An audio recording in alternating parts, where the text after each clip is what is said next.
Welcome to an NCAA tournament edition of the Dr. Bowser podcast, powered by Sports Guys Iowa. We are joined once again by my two favorite Valley gurus, Brian Dutler and Dr. Matt Smith. Thank you guys joining us for a Tuesday evening version of the podcast as we prepare for the madness. Happy to be here, Bows. Nice doing the podcast here with a strong Howard and UMBC game going on right now. So it's officially here. It is officially here. I was going to say, I am conducting our podcast tonight from the parking lot of the Pilot Travel Center. On my way back, actually just left Cedar Falls today. On my way back to Springfield, I did get a new Northern Iowa hat at University Book and Supply. If I keep mentioning them, maybe they'll sponsor the podcast. So great deals today at University Book and Supply on Nike Northern Iowa gear.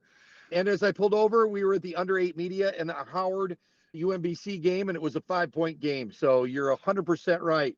Dr. Smith, thank you for joining us. Thanks for having me, Bowser. Yeah, absolutely. So, gentlemen, let's dive in. I know that we've kind of had a text thread going the last couple of days. Let's focus in on our favorite team in the NCAA tournament, the University of Northern Iowa Panthers, and talk about their first round matchup and potentially second round matchups in the East Regional. And so the Panthers were lucky enough to get a 12 seed and to be matched up against St. John's. They are headed to San Diego. You guys have been talking about things the last couple of days that I think are very interesting, that both Ken Pom and I'm going to probably mispronounce it, Navrik. And I think those two things are very interesting about how they rank teams and how they might have a little bit of predictive analytics on how the rest of the country may view this game. And talk to us a little bit about maybe what you've been seeing in the numbers and maybe how it points to how the game could turn out. Brian, Matt, I'm going to let you guys choose who goes first. Go ahead, Matt. Okay. Well, first of all, I'd say that going into Selection Sunday, St. John's is one of the teams I definitely did not want to see facing you. And I think that they're incredibly underseeded at a 5 seed. I think they're maybe top 10 or 11, I think, right now in the AP poll. And then some of the other metrics they're rated pretty highly. So that was a concern for me whenever I saw that. If you watch the Big East Championship game, that was pretty dominating as well. So I think just from a eyeball test, you just felt, wow, that was a really tough draw. I just started to kind of go through some of the numbers out there and the websites that you look at. Ken Pom is a great one from a predictive metric standpoint. Another one is Bart Torvik. I think Bart Torvik actually is one that is on the selection committee. I think they have access to that as well.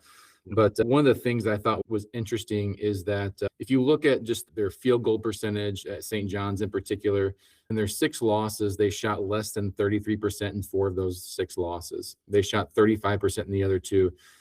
So I don't think that they're necessarily a great 3-point shooting team in general, but if you can really hold them under 35, that's going to be, I think, a pretty good predictor for being in the Panthers' favor. And I think UNI has a pretty good 3-point defense. There's some stats out there, and I don't have those right in front of me, but in regards to their 3-point defense, I think some of the other things that kind of were interesting to me was that if you look at just road and neutral games, so in particular neutral games, in this case, St. John's is 1-3 in true neutral games. They consider the Big East tournament in Madison Square Garden as neutral games, but I think we all know that that's not really neutral. That's a home game for the Johnnies.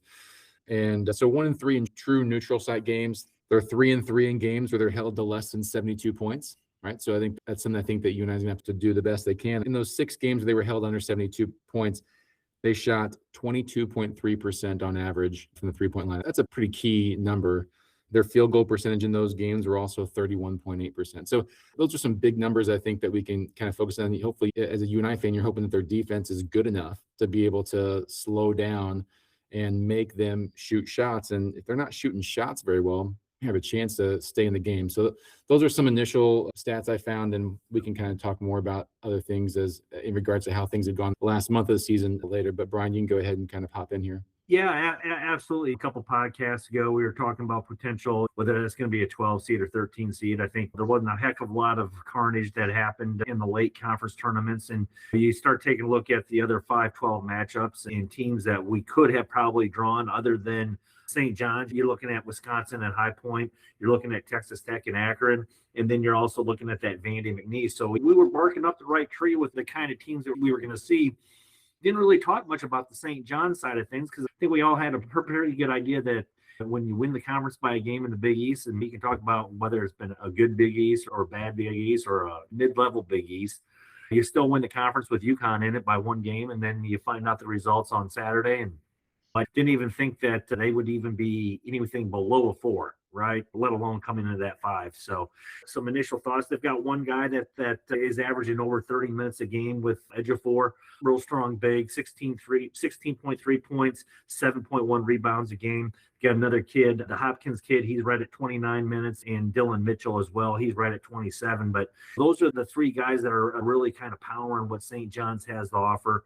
81.6 points a game scoring offensively with defense of 70, almost 71 points a game. A little bit higher tempo, a little bit higher volume as far as possession-wise goes is traditionally what you see. And then you've got Rick Pitino sitting over there on that sideline, and they're talking about the East bracket being the bracket of defense, but yet you got some pretty good coaches that can coach offense as well. And we've gone against the Rick Pitino team in years past and in other tournaments, and it's going to be a little bit of stylistic matchup. Northern Iowa comes into the game. We've got 2 guys right now that are averaging over 30 minutes with Leon and then also Trey. And just a little bit more on the balanced scoring side of things as well. It's that possession by possession game. Are we going to be able to take care of the ball? Are we going to be able to share the ball? We think it's going to be a little bit of a low possession game, kind of a meat grinder kind of game. And maybe that first team that 60-point mark, I think, is going to be a pretty good indication of who's going to win this game. I think you guys are right too. Matt, I love the analysis. Brian, thank you for your analysis as well. Matt, you're talking about things that I pay attention to during a game. I've got a live box score up, and I routinely look at 3 things: field goal percentage, assist to turnover ratio, and then rebound margin. Those are the 3 things I'm always kind of analyzing during a game about how it's going. And so I agree with you. I think that whichever defense can cause the field goal percentage efficiency to be lower and then close out and make possessions one and done, that would be the team I think you would see, whether it be at the half or at all of those different media timeouts. The teams that have those advantages at those, I would say that they were either doing really well or they were on a run. And I think based on all those things that you're saying, I think that St. John's is probably going to have, whether it be early in the game or late in the game, they're going to have that moment where they try to throw a haymaker at the Panthers, and it will just be how well you and I can withstand the haymaker and how they respond, their resiliency. And so I think those are fun things to think about. As you guys, maybe even from a fan standpoint, then, is there anything else that you're wondering or that you're saying, oh gosh, if this really happens, things are going to go well? Or maybe it's on the other hand, oh gosh, if we see this, maybe things aren't going to be going so well. Brian, what do you think about that? Well, I think right out of the chute, if the officiating game allows a lot of banging, I think that's going to be trouble for us. The more physical the game is going to be, really be somewhat small inside with Will and not having a lot of other size, or whether that's height or whether that's size, I think that could hamper some progress on the Northern Iowa side. You were talking a little bit on that assist to turnover ratio throughout the course of the season. Both teams are almost identical. St. John's is 553 assists, 356 turnovers, which is a 1.6 assist to turnover average.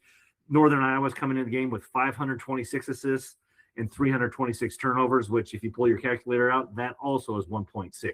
The ratios. When it comes to sharing and kind of protecting the ball, both teams coming right in there. The other thing on the Northern Iowa side is if we go through that 5, 6, 7 minute drought, which over the course of the last 5, 6, 7 games, we really hadn't seen. But if the offense does get stuck and we have one of those droughts, I think that could have Northern Iowa a huge hill to climb whenever it occurs after it. Matt, what about you? Yeah, something I think nationally we kind of talked about just a little bit too is whether it be a meat grinder game. I don't know if it will or not. And here's kind of my thoughts are, I think if you looked at the first 2/3 of the season, there's no doubt, like you and I, is low possession. In fact, until the beginning of the season through February 8th, you and I had scored 73 or more points in 2 games. Since then, they've gone 8 games out of their 11 where they've gone 73 or more points. That's an interesting change of pace. Obviously, Tristan Smith coming back plays a role in some of that. And so they played a lot better. I think Jake has made the comments in the last month, they need to play faster. They need to kind of get a little more high possessions. While I think the overall trend of the season looks like it's a slow it down pace, I look at the last third of the season and I kind of wonder, is it going to be like that on Friday night?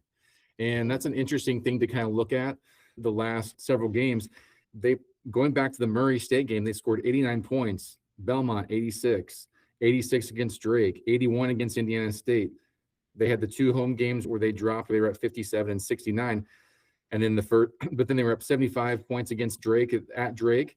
And then in the conference tournament, they were 74 points, 73, 84. So they were playing a little bit higher possession game, and they're playing better with it. So that's going to be interesting to see what happens there. St. John's is really good defensively, and that's going to be really interesting to see like what that looks like as we continue to try to pack line defense it, try to make them shoot shots over the top of us.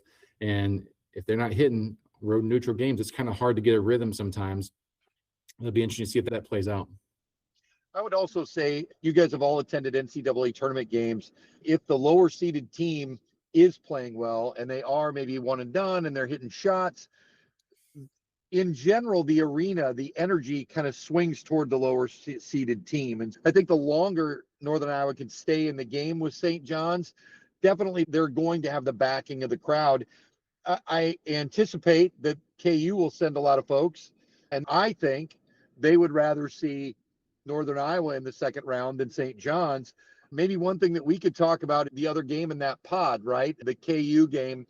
And so talk a little bit about maybe what you guys see in their 4 versus 13 matchup for Kansas. Brian, go ahead. From a Northern Iowa perspective, I really think the tougher draw is the St. John's game before the KU game. KU does show a lot of tendencies of not being consistent. And I think if you take a look at that, they've been riding the roller coaster. They've got some great athletes and they got a great player when he's playing.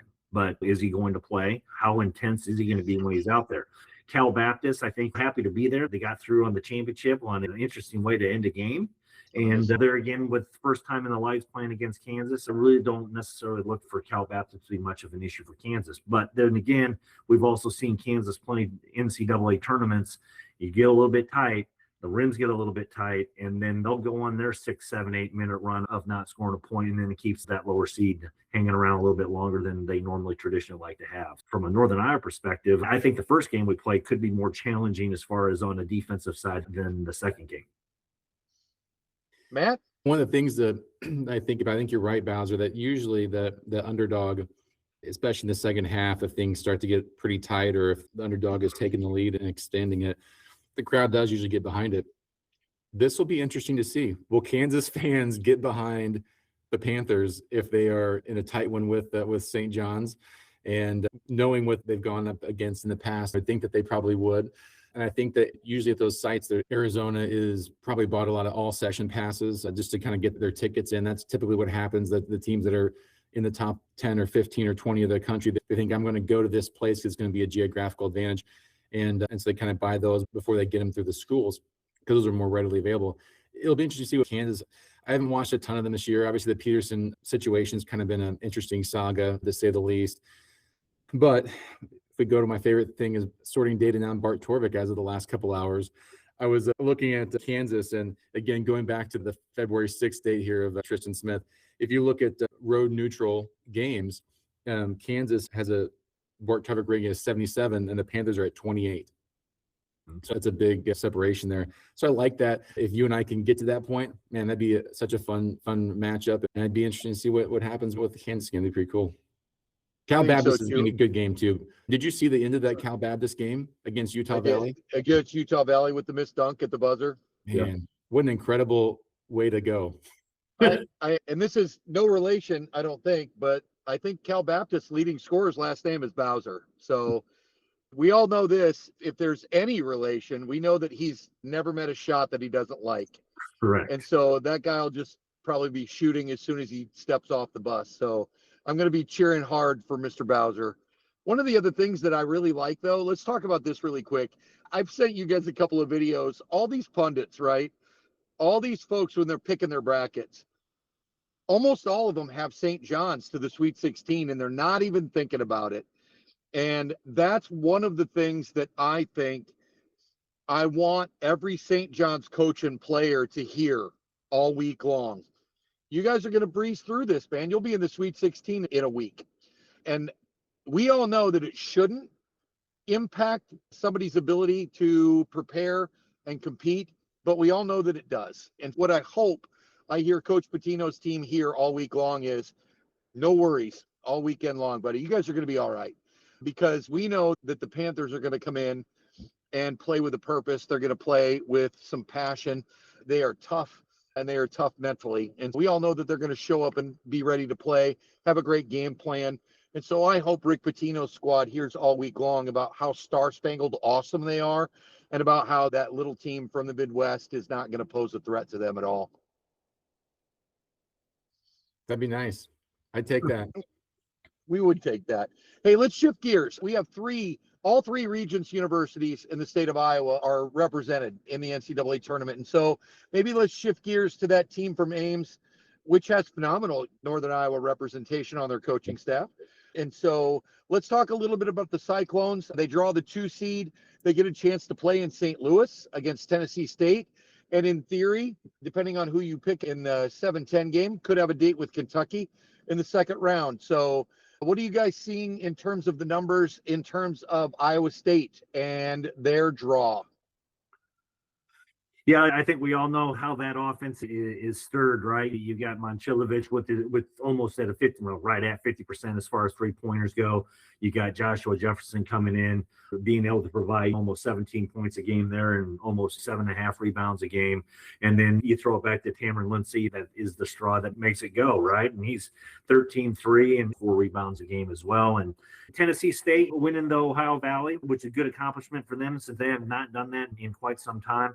They're really led by 3 guys that, are averaging right between 11, 2 guys in a little over 17 points a game, another one that's 11 points a game, and really kind of the big 3, and that's all they have. It's going to be an undersized roster coming in most likely against what Iowa State's going to be able to do that. You talked about Iowa State and well represented on the coaching side of things. We got Nate Heisey out there as well playing for Iowa State coming off the bench. There's another Northern Iowa tie in there. As far as draw-wise, the first game, usually you wouldn't think you have much of an issue. I don't think that's going to be the case. But the glaring weakness in Iowa State's game is it's not on the defensive side, and it's really not on the offensive side. Are they going to be able to hit free throws when it counts? And however long they can stay in the tournament, I think is going to be directly important, tied to how well they're hitting from the free throw stripe. And if they're at their 67%, which they've been basically averaging for the course of the year, they start doing that in one of these tournament games, they could come up and bite them. Matt? Yeah, I think Iowa State's a pretty talented ball club. And I think that the one thing that they do really well is defend. And if you can defend, you're going to have a chance in this tournament for sure. And they've got just so many weapons offensively. Like you said, Jefferson's had a great year, but Momcilovic has been as good of a shooter as you can find. I think great opportunity there. And we'll see kind of what happens with the next game with Kentucky and Santa Clara. But Santa Clara is a good team. I mean, I'm not a betting guy, but I did see where they had the spread, and it was like 3.5 for Kentucky. Yep. That's a pretty tight window for a 7-10. Absolutely. And one of the stats that I did see over the course of the last decade of the tournament is that a 7 seed has made the Sweet 16. I want to say it's 8 out of the last 10 years or something like that. If you like a 7 seed, you should take them through to the Sweet 16. I can't disagree with anything that you guys have said. I think that Coach Otzelberger does a phenomenal job. I think it's really great that we have a couple of Northern Iowa connections on that roster as well, both on the coaching staff and on the floor. I think that it's really easy to root for the Cyclones in the postseason, right? And so kind of hoping that they take care of business for the first 2 weekends. Let's shift gears over to the Iowa Hawkeyes and Coach Ben McCullum and their first round matchup against Clemson. What do you guys think about Clemson and the Hawkeyes in the first round? Yeah, I think what happened with the big guy from Clemson going out made things maybe just a skosh easier for Iowa. Now not have to necessarily have to deal with the big on the inside, because you're kicking out a little over 10 points a game, 5 rebounds, and was averaging, I think, 21, 22 minutes a game. That's a pretty good high production in low amount of run. That's going to have to be something that Clemson's going to have to try to replace. Yeah, RG Godfrey is kind of their leader at 11.9 points a game and 5.3 rebounds per game. A couple other kids right in that 9-point range. So it's a little bit more of a balanced attack.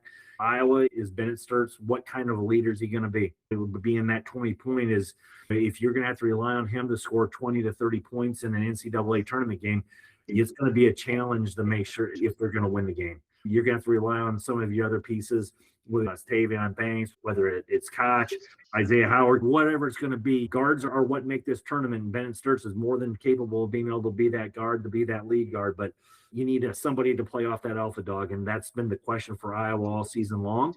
And hopefully, however long the run's going to be, it's going to be due to whoever's playing the second fiddle.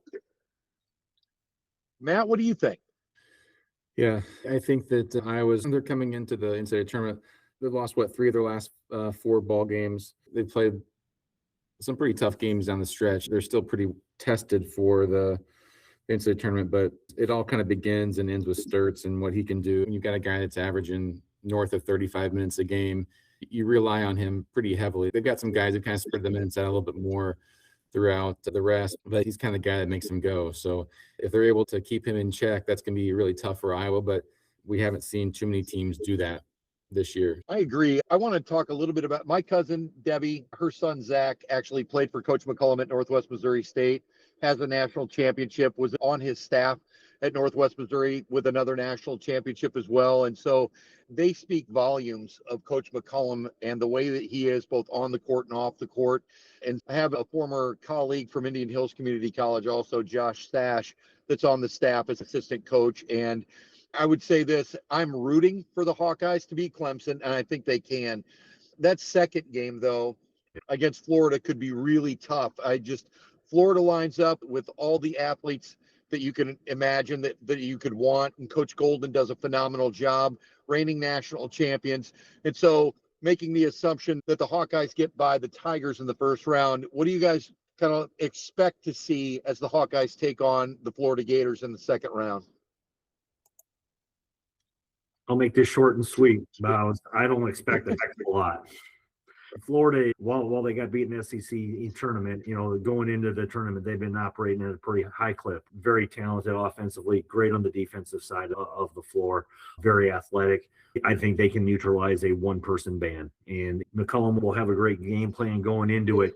He's the tactician, right? But sometimes just comes down to one team might have a few more players than the other team, and that's what you normally see in that matchup against the one. But you're going to have to be extremely efficient. I was going to have to shoot the ball at a high percentage, especially from 3. And that's been one of the issues that they've had is after Sturts, who's going to step up. Koch has kind of in the Big Ten tournament and kind of leading a couple games into the Michigan and Nebraska game. He started to find a shot again. You got some players trending in the right direction for Iowa, and you need to have them trim them all the way up if they really want to beat Florida. Yeah, Florida has won 15 of their last 16 prior to their loss to Vanderbilt in the SEC tournament. Coach Golden's done just a great job at Florida. He came from San Francisco and kind of leans into the analytics quite a bit. You've got 6 guys that average 9.7 points or more. That's a pretty well-balanced group, and they're playing obviously at a pretty high level. So to expect Florida to not show that, it would be surprising, but at the same time, it's the NCAA tournament. We see crazy things happen. That's what we love it. So the unpredictability of it, everybody's got a chance. Florida also has another one of the best names in the tournament in Boogie Flans. We'll see if Florida can give us a little boogie in that second round game. One other team that we want to dive into really quickly for JD, the world's largest Colin Rice fan, heads to Nebraska. Let's talk a little bit about Coach Hoiberg, the former Iowa State coach and current Nebraska Cornhusker head coach, and their draw. They draw Troy in their opening round game. Brian, what do you think about the matchup between Nebraska and Troy? Yeah, it's good to see Nebraska in the tournament again. Hopefully they get the opportunity to knock this monkey off their back, right? Everybody keeps talking about it nationally. We've seen teams do this before where they haven't won a game, and the next thing you know, they're in the Sweet 16 and at the under 4 media timeout to get their third win in a row. I can see that happening with Nebraska's draw in this time. Troy's going to be athletic. I think Nebraska's defense can contain Troy a little bit more than what they've been seeing, but you're looking at a 4-13 matchup, and those numbers, you're usually going to get some sort of an upset. And unfortunately, with Nebraska's history, they have been prone to that plenty of times. So I look for a very competitive game, something that at least the first 30 minutes of the game pretty competitive, and then the last 10 look for Nebraska to pull away. Matt, what about you? Yeah, this game here also has a pretty similar point spread to the Panthers from a Vegas standpoint. And so I feel like with this being a 13-4 matchup, just kind of shows again the difference from how tough of a matchup that they gave the Panthers with St. John's. But they played some interesting games. They have a triple overtime loss at USC earlier in the year in December. They had a 9-point loss to Cal State Northridge, which the Panthers won by like 28 or 29 points earlier in the year. But they also beat Furman, which is also a UNI. There's some similar games that they've played over time, but boy, they score a ton. I mean, there are games that they've played or they've scored 103, 121, 94, 108, 106, and they lost. They play a pretty high possession game at times, it seems like, and they've obviously won a lot of ball games over the course of the season. But boy, Nebraska has a really nice lineup, and they're older. They've got some high skill guys, and I like what Nebraska has done all year. And yeah, it is pretty crazy to think that they have never won an NCAA tournament game, right? I mean, the deck is stacked towards the Power Five so much, and for them to not have taken advantage of it over the time is pretty remarkable. But I think they'll get their first one on Friday or Thursday. I think so too. We talk a lot about Valley basketball, and Nebraska's got a former Valley player in the middle for them, Rank Mast, played at Bradley. So those are the four teams that we definitely wanted to take a little bit deeper dive. We will say this. If Iowa and Nebraska can win two games, they will match up in the Sweet 16. And so there's an interesting little tidbit for all of our listeners that if Nebraska was able to win two in a row and Iowa could beat Clemson and find a way to knock off the defending national champions, Iowa, Nebraska would play in the Sweet 16. Before we go. Now Bowser, that Vandy McNeese game is a really interesting game. Along with Troy and Nebraska. So I can tell you, Vanderbilt, they look good this weekend, guys. They were really good in the SEC tournament. And then McNeese has a similar profile, if not maybe a little better profile than the Panthers do. So I just think that they've had a nice run the last couple of years, and that's an interesting ball game right there. That'd be a fun one to watch. Yeah, there's going to be a lot of fun games to watch. And so let's dive in on a couple of different things. Some of the pundits do nationally is walk through their bracket. Maybe I'll walk through it the first round first. All right. What about you, Matt?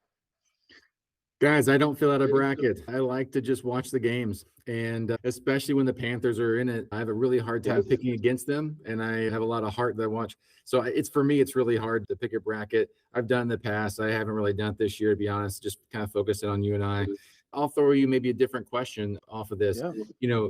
13 or 14 seed advances out of the first round about 20% of the time, I think is the stat I've seen. Who do you see being the most likely or 13 or 14 to advance? Ooh, boy, I'll tell you what. I'll give you a few moments to take a look through there. There's some Gonzaga, Kennesaw State is a 3-14. Arkansas, Hawaii is a 4-13. Alabama, Hofstra is 4-13. Virginia, Wright State, 3-14. Illinois, Penn would be a 3-14. And Nebraska, Troy, we talked about that already, 4-13. Michigan State, North Dakota State, and Kansas, Cal Baptist. Go ahead, Brian. I was going to say it's the Nebraska game. I think of all of the 4-13s, that would be where it's at. And it'll be interesting to see over the next 5 years what these stats do, just based off of player mobility and being able to move to a lot of different places, and lower levels having to move up and upper levels moving down. So it'll be interesting to see what the reset on some of these stats and trends do, because it's going to change. And so hopefully the trends still happen, but if we have a tournament like we got last year, probably we're talking about nothing at this point in time. Absolutely. Just so I can be different than you, Brian, I'm going to lean now to Hofstra being that 13 or 14 seed that has a chance to shock the world. Alabama is going to be without one of the main components of their starting rotation now. That would be maybe where I would see that surprise coming. One thing I've seen a couple of times, I don't know if either one of you guys have stats on this. It's interesting sometimes that when the 12 seed upset happens, that the 13 also happens, and you get a 12-13 matchup in the second round. And it's happened a handful of times over the past decade. So maybe that's a play on Matt's original question. Is there a bracket? Is there a pod where both the 12 and the 13 could win? Well, I'd love to say the Panthers and Cal Baptist, right? Give me that. Give me that on Sunday. I like another one that I think is kind of interesting would be Arkansas, Hawaii, and Wisconsin and High Point. I think I heard that High Point has an NIL budget of like north of $4 million. Did you guys hear that? Yeah, I heard the same thing. That is incredible. They obviously had a great year. Wisconsin at times were good, and they really, I feel like they kind of turned it on towards the end, but I didn't follow Wisconsin too much this year. But that's those two are interesting, that pod, that Arkansas, Hawaii. We talked about last week, Arkansas maybe being a team that the Panthers could line up with. And Hawaii, I just saw a little bit of their championship game, and I think they played, it was a Cal Irvine game, I think. But yeah, they look good. We know how good Cal Irvine is because the Panthers played them early in the year. But yeah, that's an interesting pod to me. Well, the other side there too, Bows, is you stick with that Nebraska pod, and then you've got that McNeese and Vandy matchup for your 12 versus 13. Right. And with McNeese coming off of a little bit of success last year and essentially having a lot of the same kids back for this year, that experience can definitely pay dividends in year two. We've seen it with our own program. And then with Vandy going back to the tournament first time in some years, you got some experienced tournament players. So that would be the 12-13 that I would look at. You know, I think that obviously we're going to now hit on all four of the pods that we just were talking about. Texas Tech, Akron. Akron was really good as I kind of was crunching numbers towards the end of last year or towards the end of last week as I was trying to figure out where you and I was going to maybe slot in. And they were consistently better, but they were the team that nobody talked about in the MAC because Miami, Ohio had such a great story of being undefeated in the regular season, but they only played Akron once, and it was like a 3-point ball game at Miami, right? So Akron was really good, and Texas Tech, Toppin is out, right? So one of their best players is out for the rest of the season. So that could be an interesting team that could lose. And then Alabama, Hofstra, like you mentioned, that was an interesting combo. So that's another good pod. There's some great matchups. Great 4-13, 5-12 matchups. It's the NCAA tournament always delivers, though. I think so too. Matt, you said it too, and Brian, you did too. If all these games go chalk, for fans like us who like to see a little bit of chaos, who root for the underdog, the mid-major, for us it's boring, right? For maybe the fans of the Power Four conferences, they might want to see chalk all the way through, or unless they're an Iowa fan who is a 9 seed, they might want to see that upset. But really, would love to see a little bit of chaos. And so as we wrap up, maybe just one bold prediction from each of you to close us out. Brian? I don't know if it's necessarily a bold prediction, but I see Iowa State having a heck of a lot better chance getting to the Final Four than Duke. Nice. Okay. I love it. What about you, Dr. Smith? I will say that a 12 or a 13 seed will make it to the Elite Eight. Nice. I love it. Mine, you actually went above and beyond me. I was going to say that one of the first four will make it to the Sweet 16. And so to at least the Sweet 16. We've seen actually two examples of the first four going to the Final Four. But I think this year, somebody from the first four, so somebody that's playing tonight or tomorrow night, will make it to the Sweet 16. So bold predictions. There you go. I want to thank both Brian Dutler and Matt Smith for joining us on this NCAA tournament edition of the Dr. Bowser podcast, powered by Sports Guys Iowa. Fellas, I am absolutely certain that we'll do this again. We're having way too much fun not to do it. Enjoy the games. I hope that both of you guys are planted firmly in front of a TV watching all four games at once, Thursday, Friday, Saturday, or Sunday during this weekend. Just remember to find True TV. 100%. That's no problem. I know right where that is on my Hulu dial. All right. All right. Thanks, guys. Have a great week.